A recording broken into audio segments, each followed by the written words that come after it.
अज़ीज़ों, मेरी तरफ से आप सबको मसीह यीशु में बहुत सा सलाम।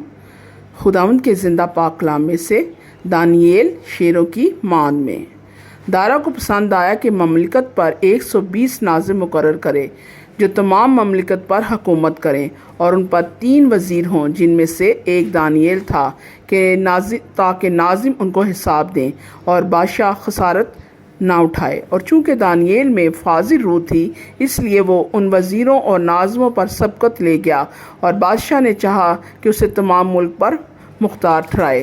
तब उन वज़ीरों नाज़िमों ने चाहा कि मुल्कदारी में दानियेल पर कसूर साबित करें, लेकिन वो कोई मौका या कसूर ना पा सके, क्योंकि वो दयानतदार था और उसमें कोई ख़ता या तकसीर ना थी।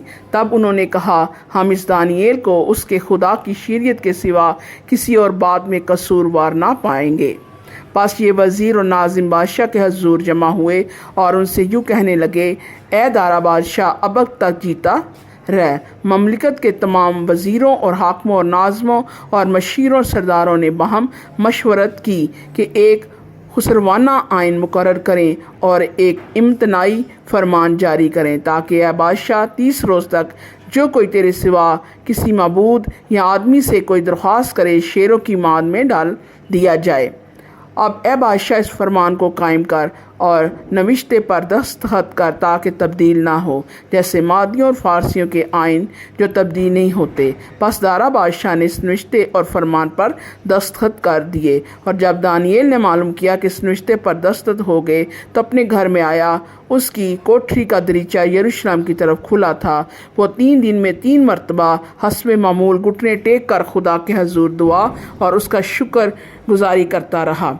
तब ये लोग जमा हुए और देखा कि दानियेल अपने खुदा के हजूर दुआ और इल्तमास कर रहा है। बस उन्होंने बादशाह के पास आकर उसके हजूर उसके फरमान का यूं जिक्र किया कि ए बादशाह, क्या तूने इस फरमान पर दस्तखत किए कि 3 रोज़ तक जो कोई तेरे सिवा किसी मबूद या आदमी से कोई दरख्वास्त करे, शेरों की माद में डाल दिया जाएगा। बादशाह ने जवाब दिया कि मादियों फारसियों के ला तब्दील कायन के मुताबिक ये बात सच है। तब उन्होंने बादशाह के हजूर अर्ज़ किया, बादशाह, ये दानियेल जो यहोवा के असीरों में से है, ना तेरी परवाह करता है और ना उस इम्तियाजी फरमान को जिस पर तूने दस्तखत किए हैं खातिर में लाता है, बल्कि हर रोज़ 3 बार दुआ करता है। जब बादशाह ने बातें सुन नहायत रंजीदा हुआ, और उसने दिल में चाहा कि दानियेल को छुड़ाए, और सूरज डूबने तक उसके छुड़ाने में कोशिश करता रहा। फिर ये लोग बादशाह के हजूर फराहम हुए और बादशाह से कहने लगे, ए बादशाह, तू समझ ले कि मादियों और फारसियों का आइन यूँ है कि जो फरमान और कानून बादशाह मुकर्रर करे कभी नहीं बदलता। तब बादशाह ने हुक्म दिया और वो दानियेल को लाए और शेरों की मान में डाल दिया। पर बादशाह ने दानियेल से कहा, तेरा खुदा जिसकी तू हमेशा इबादत करता है तुझे छुड़ाएगा। और एक पत्थर लाकर मान के मुंह पर रख दिया गया, और बादशाह ने अपनी और अपने अमीरों की मोहर उस पर कर दी, ताकि वो बात जो दानियेल के हक़ में ठहराई गई थी तब्दील ना हो। तब बादशाह अपने कैसर में गया, उसने सारी रात फाका किया और मौसीकी के साज उसके सामने ना लाए, और उसकी नींद जाती रही। और बादशाह सुबह बहुत सवेरे उठा, जल्दी से शेरों की मान की तरफ चला, और जब मान पर पहुंचा तो गमनाक आवाज़ से दानियेल को पुकारा। बादशाह ने दानियेल को खिताब करके कहा, ए दानियेल, खुदा के बंदे, क्या तेरा खुदा जिसकी तू हमेशा इबादत करता है कादिर हुआ कि तुझे शेरों से छुड़ाए? तब दानियेल ने बादशाह से कहा, ए बादशाह, अब तक जीता रहे।